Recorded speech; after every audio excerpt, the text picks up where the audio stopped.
Welcome to the Fit Strong Women Over 50 podcast, episode number 99.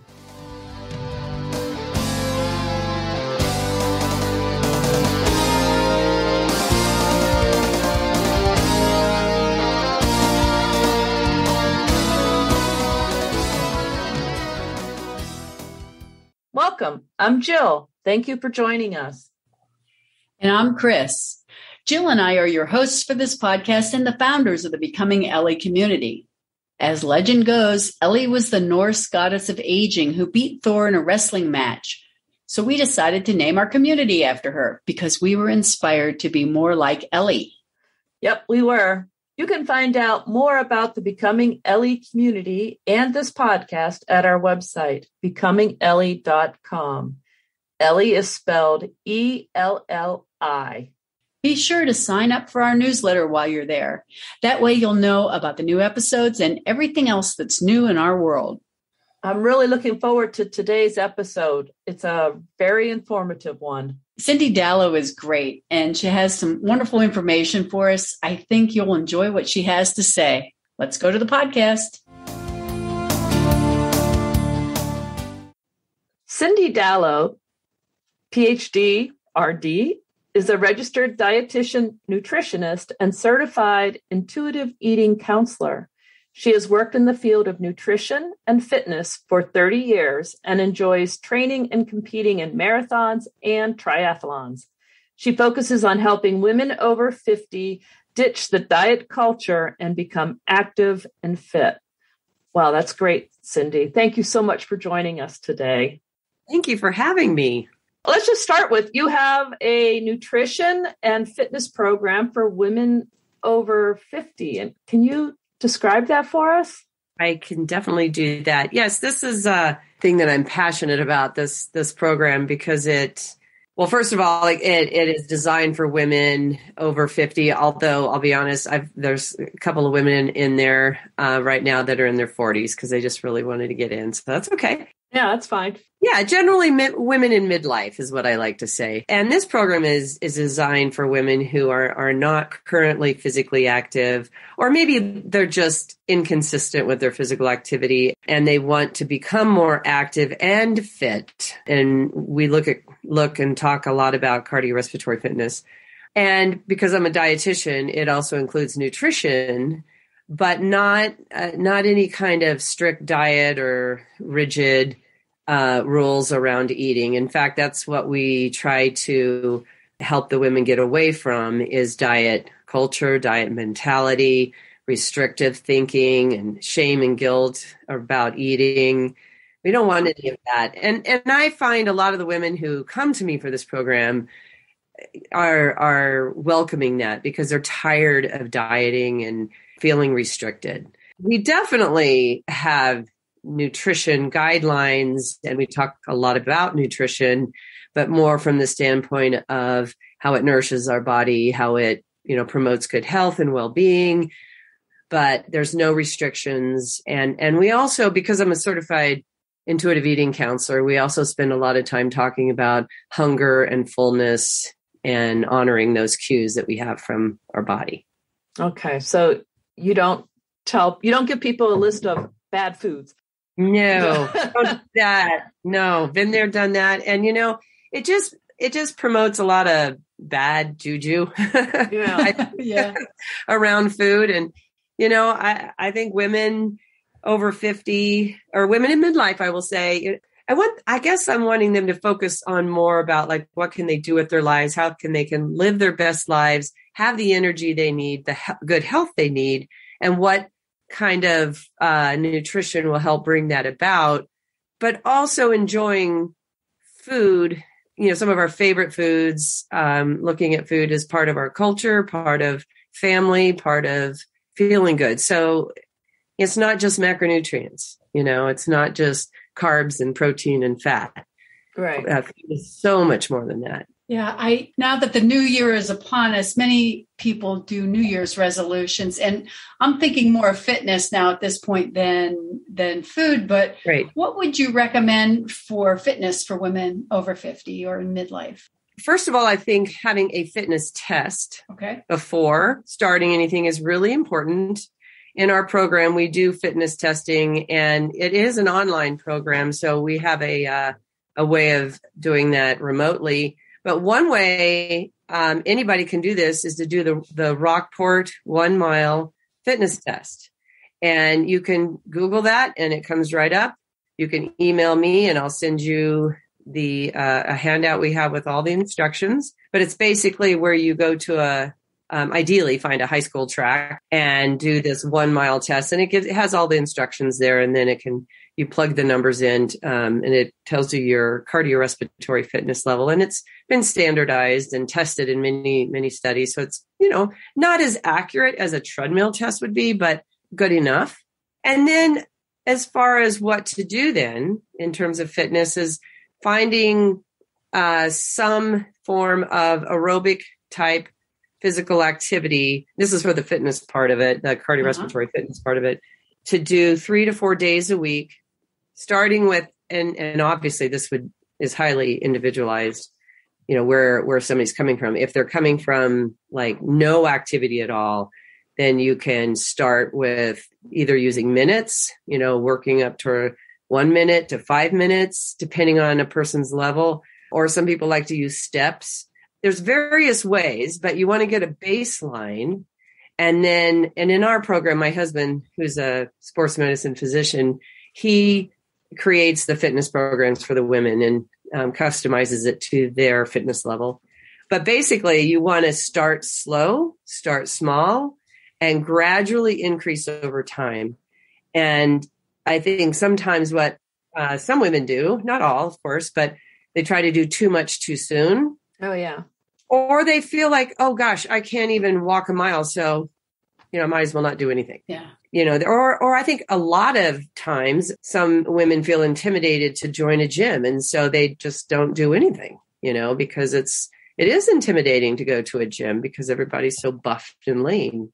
Right. You have to go at noon when they aren't so buff and lean. Yeah. I think it's changing a little bit. I mean, I have seen, I'm not part of a gym, but I have friends who are, and I have seen more variety of shapes and sizes there. So that's good. Yeah. But the most important thing is just start where you're at, get a baseline of what you can do and gradually increase, try to have some kind of aerobic activity, at least ideally 4 days a week. Don't have to do every day for sure. And then the other component, of course, is strength training to add to that. So that's a whole other thing. Yeah. So aerobic activity 3 to 4 times a week. Mm-hmm. And then strength, how many times a week? Strength training only needs to be done twice a week. And my husband and I are very big believers in strength training, especially for women, because as we get older, we lose muscle mass, both men and women. We lose muscle mass. It's called sarcopenia. It's age-related muscle loss. And it's somewhat inevitable. However, the more recent research has shown that doing resistance training or strength training can greatly slow that process of losing muscle tone. The studies also show the number one reason women go into a nursing home in later years is lack of strength, is frailty. Sure. And not being able to get themselves from the bed to the kitchen or carry their groceries in, or just, activities of daily living, as we call that. And now is the time to start building that strength and maintaining it right now in midlife. Do you have a fitness test for strength, just like that 1 mile Rockport test? There's so many different muscle groups and sections of the body. So I don't know of one like that. My husband probably does. And he does all the strength assessments on the women in our program by Zoom, because it's actually fairly easy to do by Zoom. Really? Yeah. Yeah. That's cool. Yeah. He has them do all kinds of exercises on the floor and lifting and doing all kinds. He was an orthopedic sports med doc, so he knows all that kind of stuff and assesses where because each person's different. We all have literal strengths and weaknesses. Right. And then he creates the program around that, their program. And so like if a person is significantly stronger on their right side than on their left side, he could He would identify that. He would identify that. Yep. You need to do. Yeah. It's whatever. So funny how different parts of your body either have had an injury or became more strong because of some sort of repetitive thing that you did. So yeah, I can see why you wouldn't just have a overall, let's get started. So yeah, but he can do that by Zoom. Isn't that interesting? Mm-hmm. Well, I mean, ideally it's better to do it in person, but because we have women all over the country in the program, so obviously we can't do that. But he's able to get a pretty good baseline of where they're at with their strength by Zoom. Cool. And he tells them ahead of time what kind of equipment to have. And it's basically, barbells or stretch bands or something. But some of it's just a push-up, sit-up. He has a whole bunch of them that he has them do. And then he can get a good idea. And then he creates their plan around their weaknesses. And then we follow. The group is right now, the program is 16 weeks. So then he monitors their progress throughout that time. And I do the nutrition part. Cool.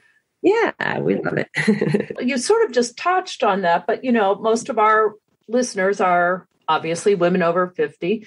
And some of us are beginners who are just starting out, and others are experienced athletes. So let's talk about beginners first. Okay. What do you recommend for someone who is new to working out and is feeling nervous about it?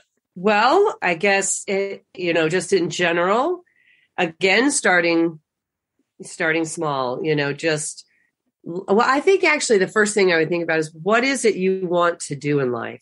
What are the activities that you enjoy doing that you want to do more of?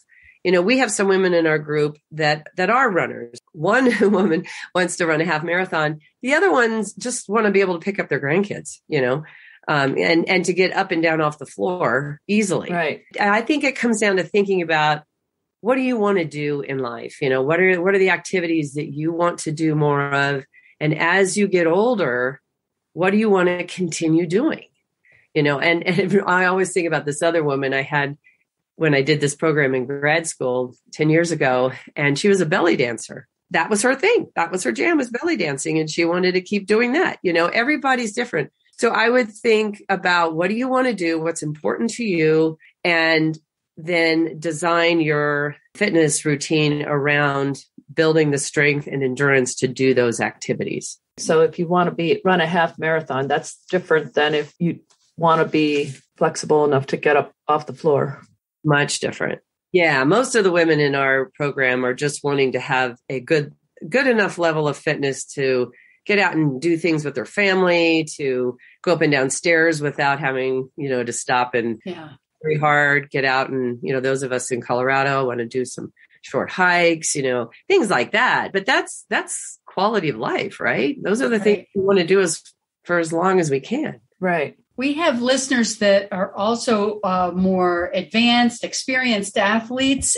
In sort of the other side of the equation, I know you've done quite a few marathons and some Ironman races as well. Yeah, how many triathlon. have you done of those?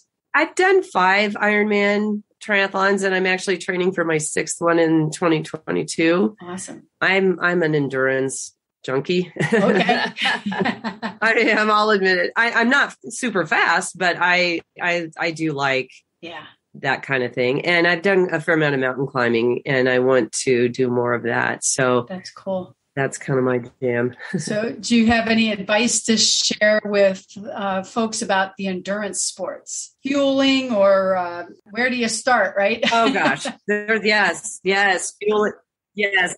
Fueling is the biggest one. Because we work with triathletes as well, my husband and I. And so, it's all about fueling, but also being strong enough to sustain the type of training that's required to train for long events. We have some people who are just training for their first triathlon. This next year in January, we have, I don't have to look, 4 or 5 people who are training for half or full Ironman. So that's a whole other type of training and coaching that we do. So we do both kind of groups. And my husband's a certified Ironman coach.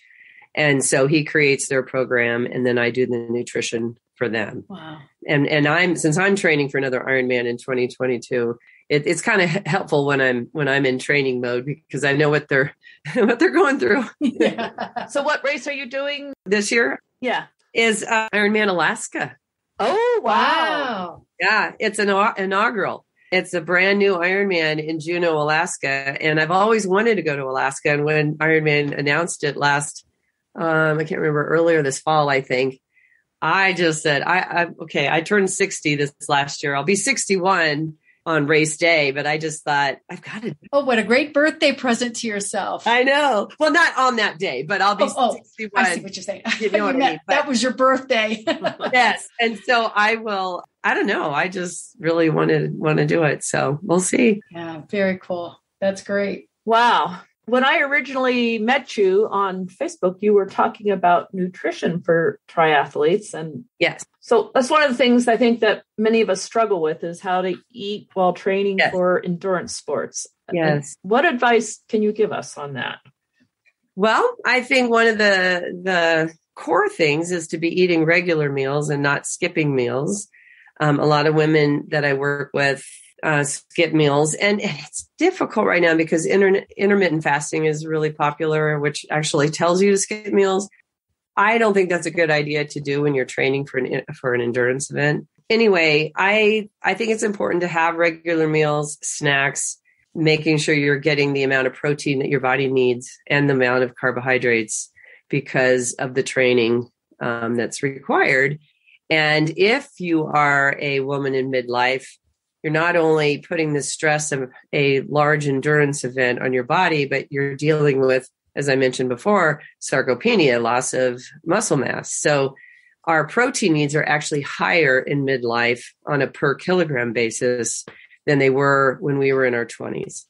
And it's difficult to get the women that I work with to eat enough protein and carbohydrates, because some of the women that we work with, have either been on low carbohydrate diets for whatever reason or are afraid to eat too many carbohydrates.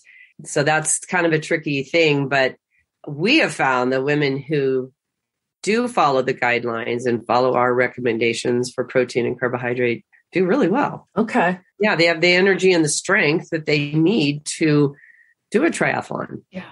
And that requires a lot of energy and strength. I'm sure you burn a lot of calories just doing the training. Right. Just doing the training, there's a lot of energy expended there. And if you're wanting to go faster, because we have some people who've done numerous triathlons and they want to do them faster, that requires a certain amount of carbohydrate intake. So, because the higher the intensity, the more carb that you use.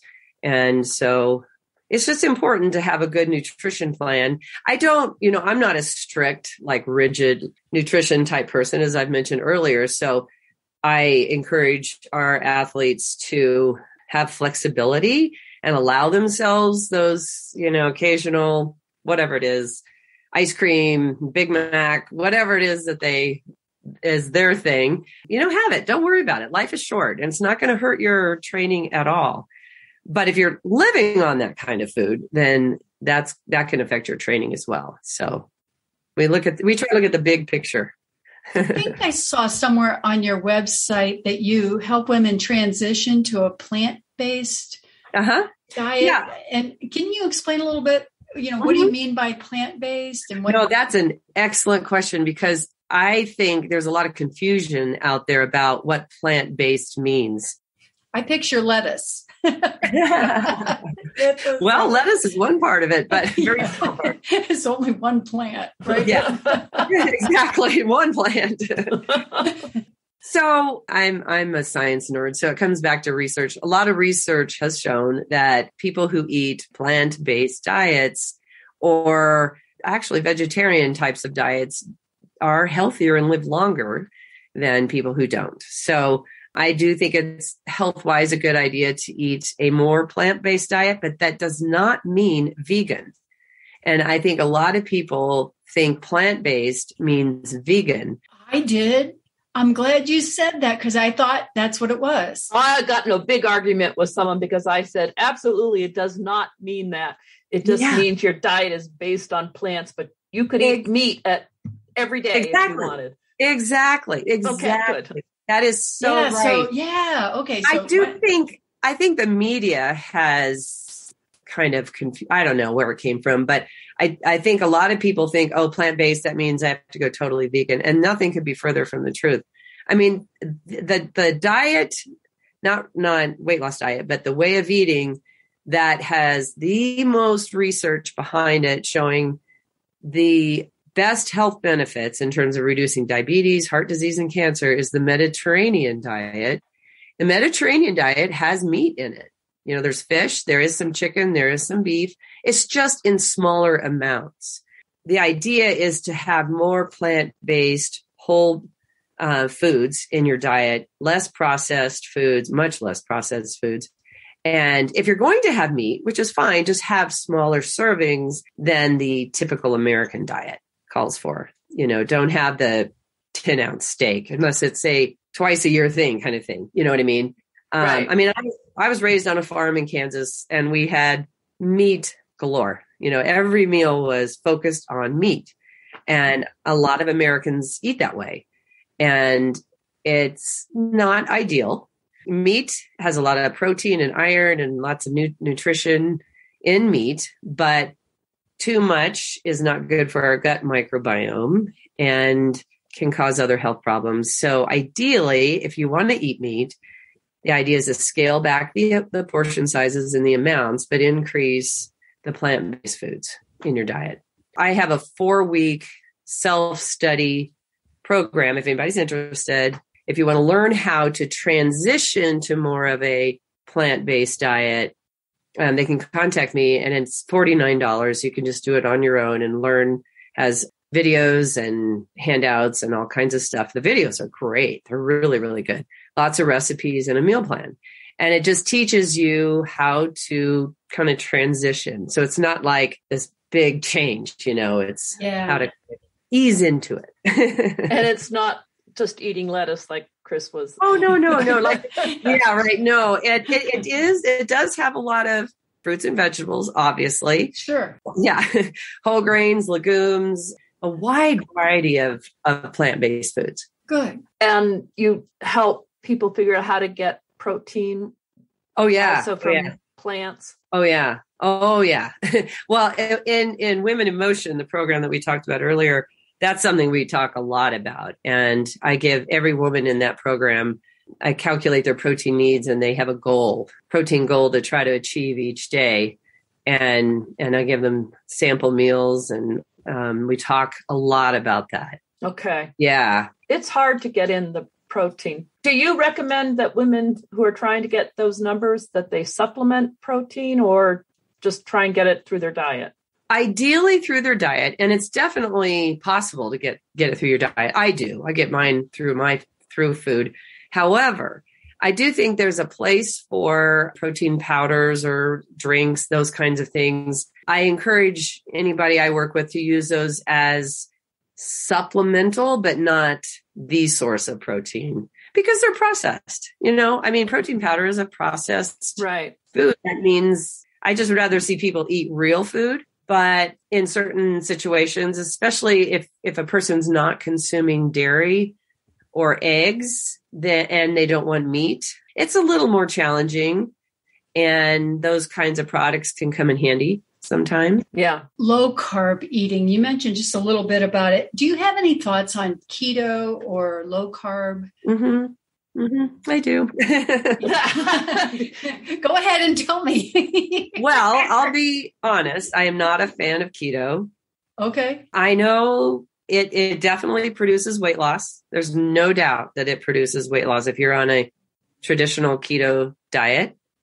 So, but my question is, how healthy is that weight loss? Is it sustainable? Is that way of eating sustainable?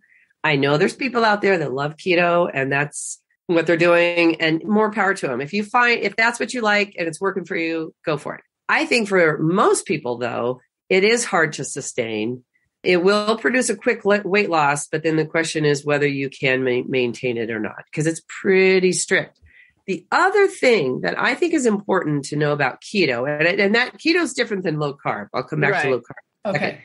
Keto is almost no carb, is that, you know, the plant-based research is showing that plant-based foods have so many polyphenols and antioxidants and all these things that are possibly can prevent cancer and heart disease and help us live longer. Well, you take all those foods out, you're not going to get all those nutrients that's in fruits and vegetables. I mean, keto, I know they eat some vegetables, but not that much. I had one woman who was on a keto diet for a while, and she came to me and she was so afraid to eat blueberries or blackberries. She was petrified because of the, carbohydrate content. And when I talked to her about blueberries and blackberries and most berries are so nutritious. I mean, the antioxidants and polyphenols and all these things that have been shown to do all kinds of good things for our brain and our gut. You got to look beyond just carbohydrate. Those foods have so much nutritional value. So I don't think keto is good for our gut. If you want to train and be fast, you definitely can't do it with keto. It's not something I will work with. I will not provide keto diets to anybody. I draw the line there. But low carb. Now, low carb is generally supposed to be like 30 to 40% of your calories. I think there is a place for a low carb diet for sure. I know for women who, they don't want to do an Ironman. They don't want to do any of that. They just want to be healthy and fit. Then I think kind of a lower carb, higher protein diet is probably best because they need the protein for the muscle and for, muscle maintenance. They keep the carbs at a level that gives them the energy they need, but is likely to help keep their weight down where they might want it to be. So yeah, I think a low carb diet has a place.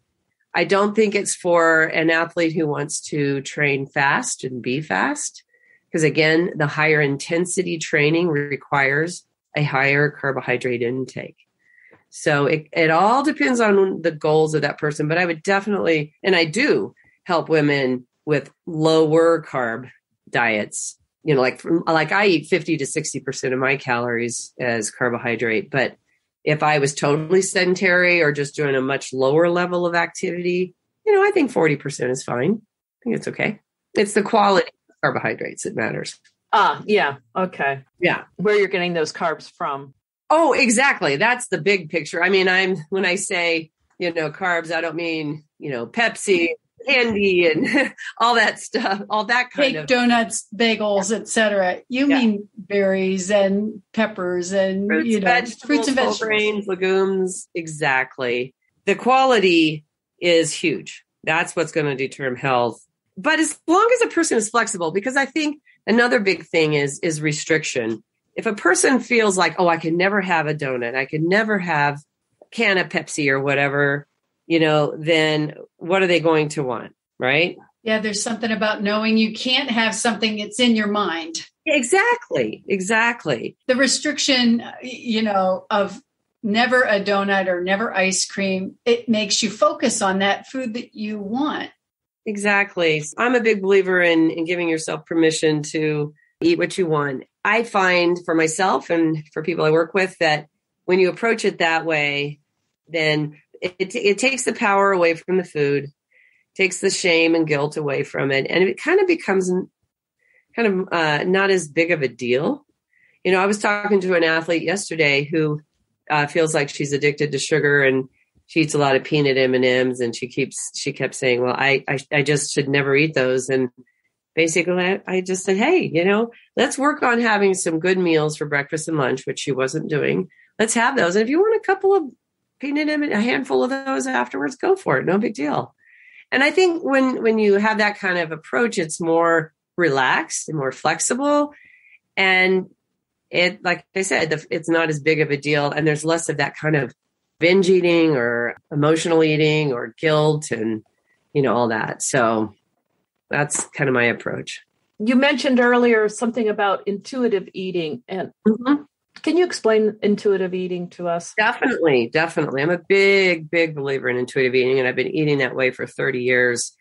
I actually got to meet the woman who I think pioneered it way back in the 80s, back when I was in grad school. Basically, intuitive eating is teaching yourself how to tune in to internal cues for hunger and fullness and satisfaction. It's learning to eat in a more mindful and positive, intentional way. But it's also what we call rejecting diet mentality, and diet mentality, which I think we all are probably aware of, is that whole restriction. Like, I can't have this. I shouldn't have this. I'm bad because I had that. I failed because I had 3 pieces of pizza and I was only going to have 1. Or, I'm not like the woman yesterday. She felt like she should never eat those peanut M&Ms, because she thought it was so bad to do that. So it's kind of getting away from all of that way of thinking and reframing how you think about your body, how you think about food, how you think about hunger and fullness. And it's a process. This is something that takes several months. It is not something that most people can just do in a short amount of time. There are 10 principles to intuitive eating. The first one is reject diet mentality. One of them is honoring your hunger. One of them is honoring your fullness. And we spend a lot of time when I work with somebody, if I work with them just on intuitive eating, they record their food intake, not from a nutritional standpoint, but how I have them rate their hunger and fullness using a scale of 1 to 10, so that they learn to recognize what it feels like to be hungry. Because if you've been dieting for years, many people say to me, I don't know when I'm hungry. I don't know what it feels like to be hungry. So we kind of get back in touch with what does hunger feel like, and learning to trust that hunger instead of trying to control it. Because diet mentality teaches us, well, control your hunger or ignore your hunger, or, get rid of hunger, as if hunger is a bad thing. Hunger is just a normal human reaction that we have, that our bodies have. It's a sign that we need to eat. And so the women, and mostly women that I work with, learn to trust hunger. And then the next step is paying attention to feelings of fullness as you eat, and learning what it feels like to be comfortably full, not stuffed, but not, what it feels like when you leave the table and you feel like, I just didn't get enough. Or you thought you got enough, and then an hour later, you're still hungry, right? Right. Spend a lot of time working on fullness and what that feels like, what comfortable fullness feels like. And then it's okay occasionally to go a little bit over, we all do once in a while. But to stop eating when you get to that feeling of comfortable fullness. Don't stop eating when your mind is saying, well, I think I've had 50 grams of carbohydrates, so that's too much. Or I'm only supposed to have 3 ounces of chicken, so I'm going to stop eating then. Because you may not be full, right? So if you try to stop eating based on what you think you're supposed to do, 9 times out of 10, you're going to be looking for food again in another hour or 2 hours. It happens all the time. Or the flip side of that is, I've got this 10-ounce piece of steak in front of me, and I'm going to eat it all just because it's in front of me.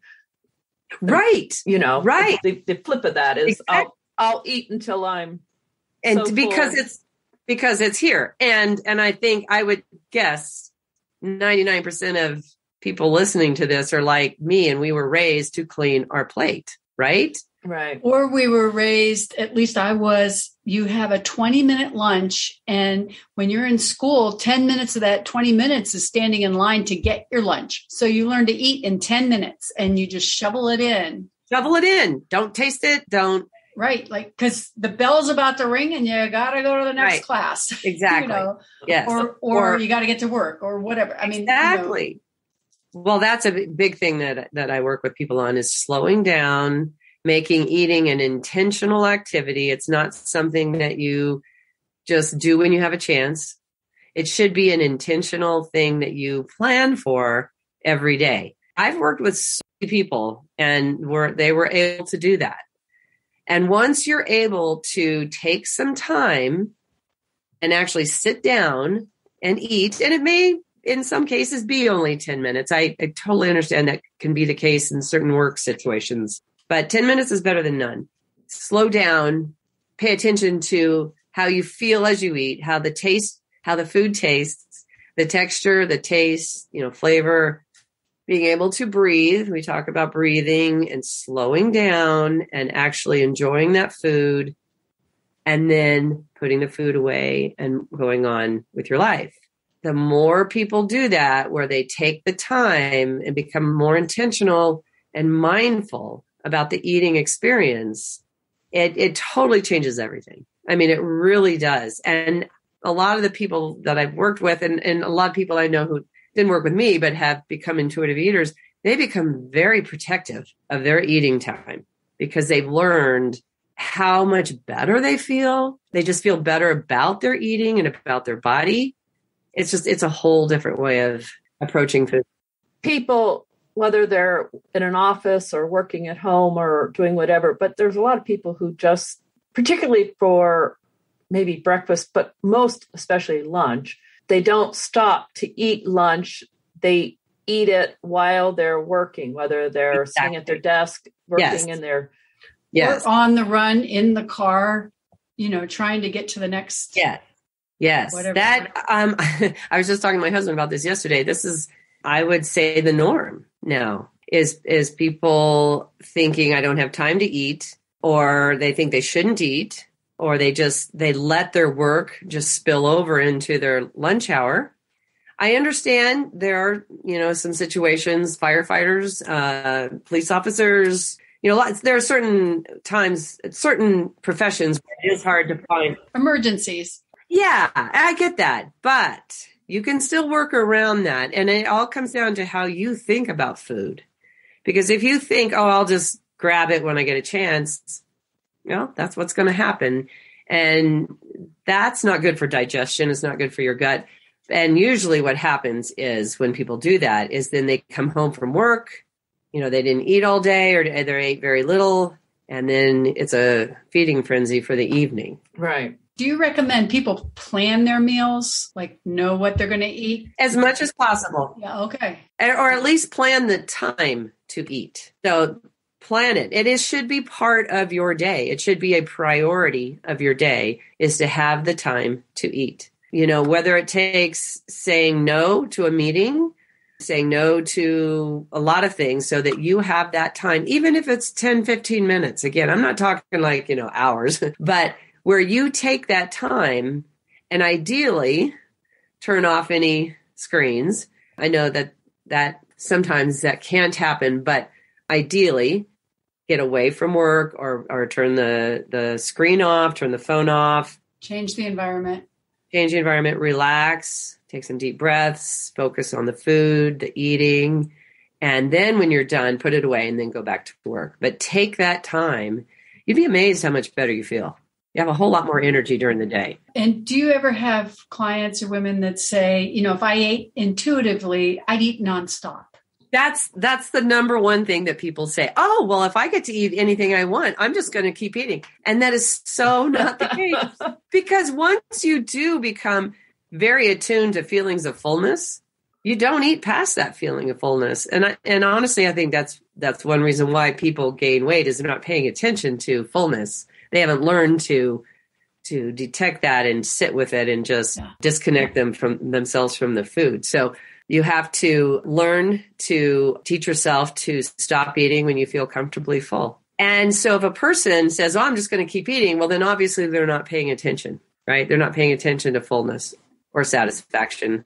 And so, then you would keep eating all day long. But if you're really paying attention, and another big piece to this is satisfaction, because that's an important part of eating. We all know what it's like to have a meal that fills us up, but is not satisfying, right? Right. You can have a big salad that makes you really full, but it didn't really satisfy you. You didn't hit the spot. Right. So that's another big piece is that we talk a lot about is making sure that your meal is satisfying as much as possible. So including the food that you like, that sounds good, that in every meal that I plan, I always ask myself, what sounds good? What do I want to eat? And also, what does my body need? So it's those two together. And ideally, you want to have a meal that provides both of those things. And it takes time to learn all of this. This is something that, like I said, I work with people on for a couple of months, but I think it's well worth it. It totally changes just how you see food, how you see your body. And it's what you want to eat and what your body needs. Both of those. Yeah. Okay. Both of those. is. And I think a lot of times in the diet mentality just pushes what you're supposed to have too far.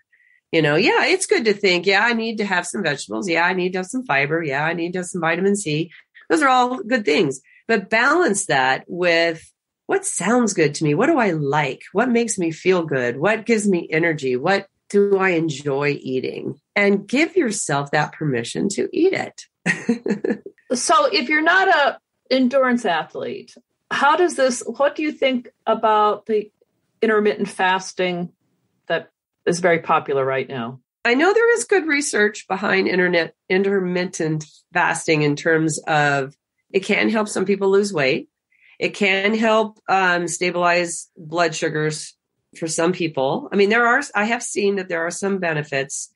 What I've also read, though, is that the weight loss that can happen with intermittent fasting is no more than if you went on a regular diet. So when they look at people who've done intermittent fasting and people who've just dieted just with a traditional low-calorie diet at over a year's time, the amount of weight loss is the same. So from a purely weight loss standpoint, I don't think intermittent fasting is any better than just a regular diet. I think it's risky because if you stop eating at 6 p.m. one day and you don't eat till 12 the next day, it kind of sets you up for binge eating because, a lot of people can easily do that, 6 to 12. They're like, okay, I can do that. What's going to happen between 12 and then 6? I think what happens, and what I've heard from quite a few people, is this constant, well, I better eat as much as I can. And it's kind of this stuffing and eating like crazy because they know they're going to have to stop eating again for this intermittent, fasting thing. So I don't know. To me, it sounds a little crazy making. Okay. I was wondering, as you were saying that, can you combine intuitive eating with intermittent fasting? Is that a doable thing? I don't think so. Not in the truest sense of intuitive eating, no. Because if you're hungry, you're hungry. If you're hungry, you're hungry. And I'm such a huge believer in quality of life. And I just don't want to suffer like that. You know what I mean? Right. I have a good friend who does intermittent fasting and she loves it. And I know there are people out there who love it. Yeah. And she's highly disciplined and she's okay with it. And so that's fine if that works for some people. I just think for most people, it's a setup for overeating. And also, you got to really think about this a lot.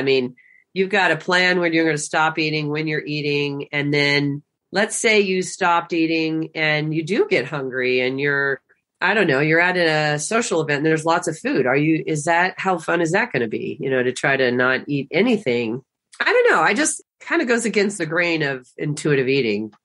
And I like the intuitive eating better. So I get it. Besides weight loss, that there are supposed to be some health benefits to intermittent fasting and yes. And I have read that it can produce, well, this is what I will say. It can produce some metabolic improvements, but so does exercise and just stabilizing your food intake too.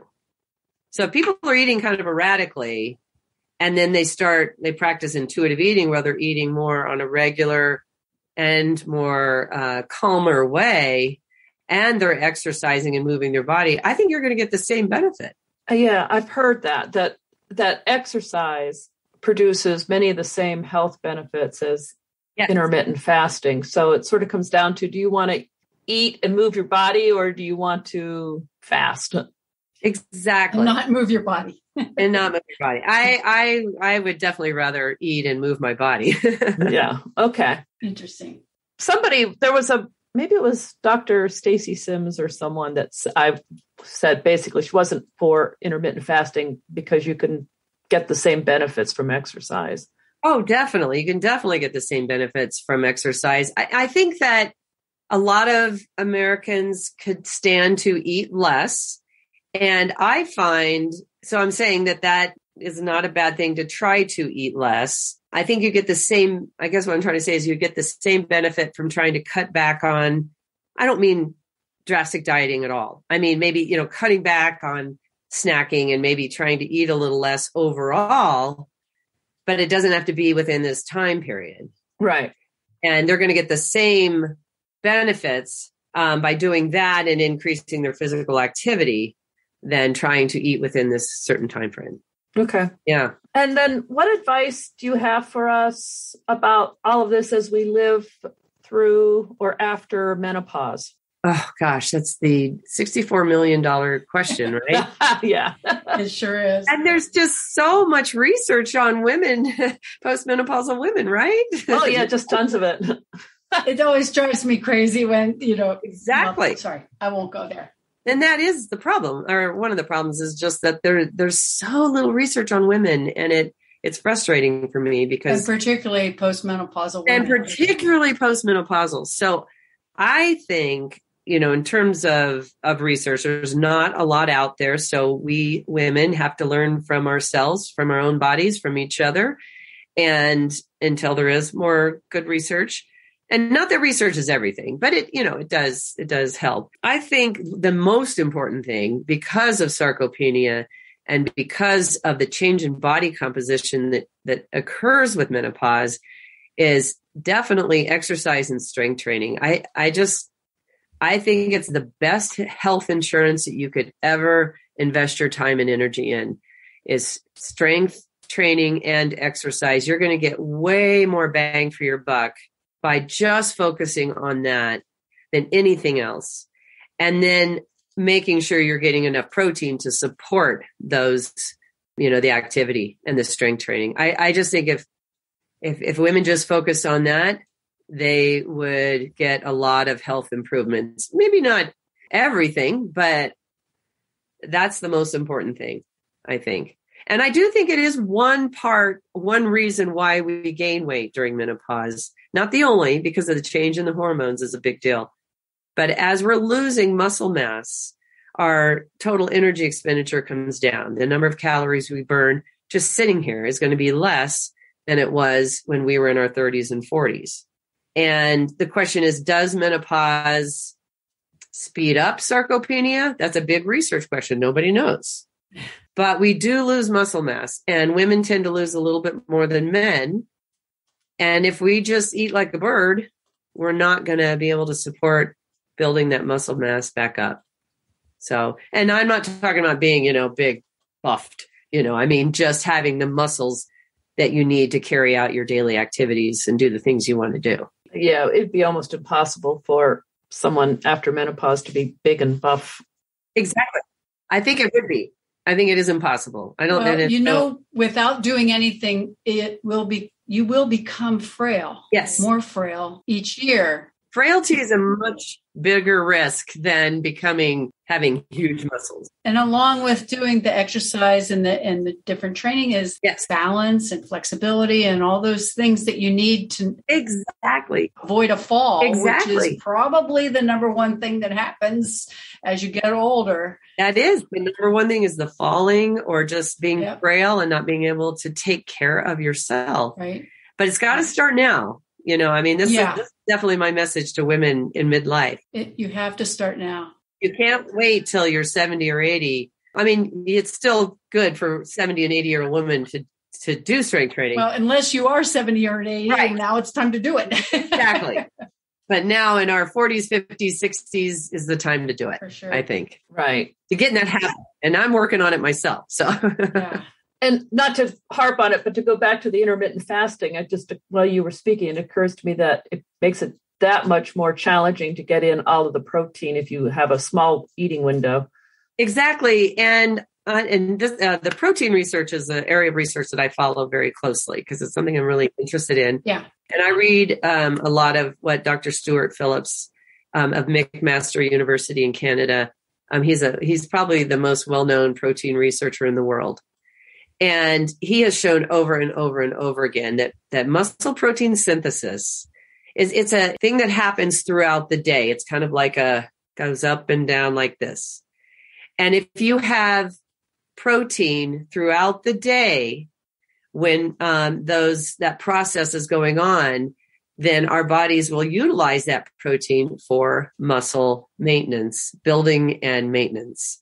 If you only get your protein in, at the end of the day, or only in the beginning of the day, or only just in, one meal, you're not going to be able to build muscle. It has to be spread out throughout the day. And he says, ideally, it is actually good to have some protein before bed. Yeah, I've heard that. Yeah. So I'm glad you brought that up, because that is another very good reason not to do intermittent fasting. Do you know what he recommends, like the type of protein to eat to have before bed? Yeah, it can really be any kind of protein. However, whey protein or any protein that has leucine in it has a slight advantage. Leucine is the amino acid, the main amino acid that is involved with muscle protein synthesis. And during the night, muscle protein synthesis greatly goes down. And so he has a really cool video on YouTube explaining this. But if you have some protein, whether it's whey or casein before you go to bed, it keeps that level of muscle protein synthesis from dipping too low. Oh. And it can, yes, because it can go down pretty low, and that's muscle protein breakdown. But if you're eating protein regularly throughout the day, you're going to be fine at night. But if you're not, then the breakdown is greater at night. So he says it's actually a good idea to have some protein before you go to bed, ideally something with leucine in it, which is going to be whey protein. Whey protein has the highest amount of leucine, but there's other, there's leucine in meat, there's leucine in legumes and some plant-based foods. If you're just wanting to get the best, then probably Greek yogurt is probably the best source of protein to have before you go to bed, or a protein powder that's high in leucine. So a bedtime snack of Greek yogurt and with some blueberries would be good. Oh, that would be ideal. Yeah. That would be ideal to have something like that. Okay. But any source of protein before bed is a good thing. I don't think, if you're getting enough throughout the day, I don't think you necessarily have to, but he kind of feels like you just get a little added benefit there. So, or if you missed your breakfast, definitely have something before you go to bed, and it's not going to turn to body fat. Okay. So where can our listeners find you if they want more information or just see what services you have to offer? Your website? Yeah. My website is mybodymylife.co. It's not .com. It's .co for Colorado. Yeah.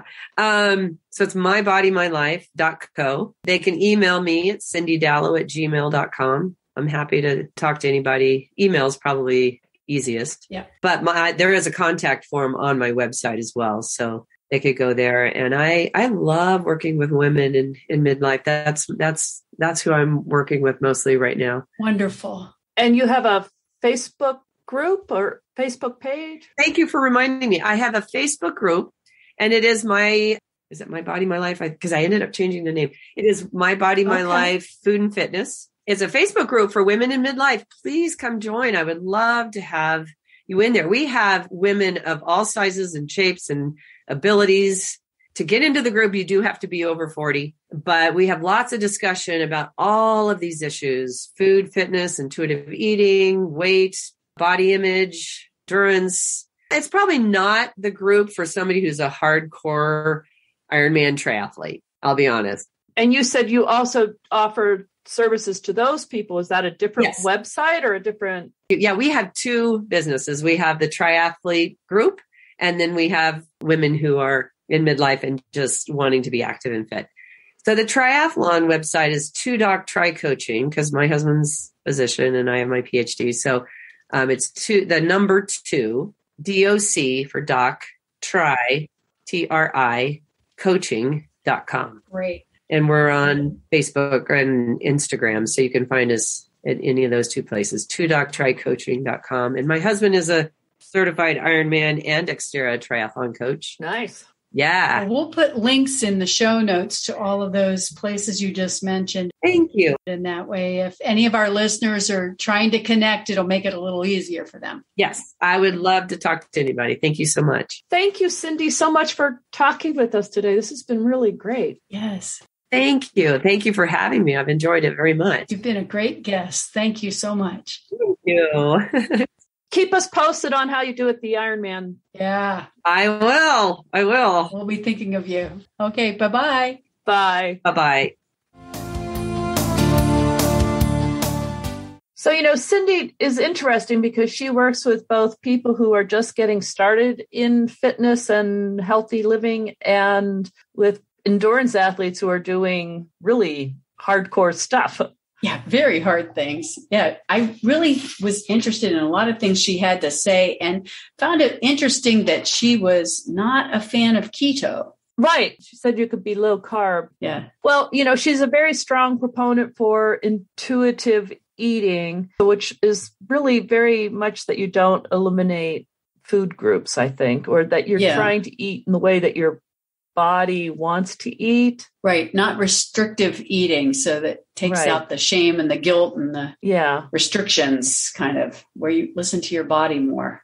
Yeah, that was interesting. And, the whole getting your protein in is, I really struggle with eating as much protein as, like she said, we should be eating a fair amount of protein. And it seems like everyone says that. And I really struggle with it. Well, I think part of it is that it's harder for women as they mature to absorb the protein. It absorbs a little differently too. Right. It's so, it's harder to really get all the protein that you need. Yeah. Well, it's a struggle. But she had some great things to say about intentional eating, slowing down. I know I eat way too fast, but to pay attention to the texture and taste and really enjoy the experience, not go, go, go, shovel, shovel, shovel. I think about when I'm driving and decide, oh yeah, this is a good time to eat my food for the day. Right. Exactly. Well, I'd love to hear what our listeners think and what they're doing to be fit and strong. And so, let us know how you're doing at our website or on any of our social media accounts. I'd love to hear from you. Definitely. You can find us at becomingellie.com or on Instagram, Twitter, Pinterest, and YouTube. I want to remind everyone to please follow us on our Facebook page and then join our private Facebook group where we encourage and support each other. When you go to the website, don't forget to sign up for our email list so you don't miss out on any of our articles or podcasts. You can sign up at becomingellie.com, and that way you will always know what's going on. Well, it was great talking with you today, Jill. I'm looking forward to our next episode of the Fit Strong Women Over 50 podcast. See you then. Bye. Bye-bye now.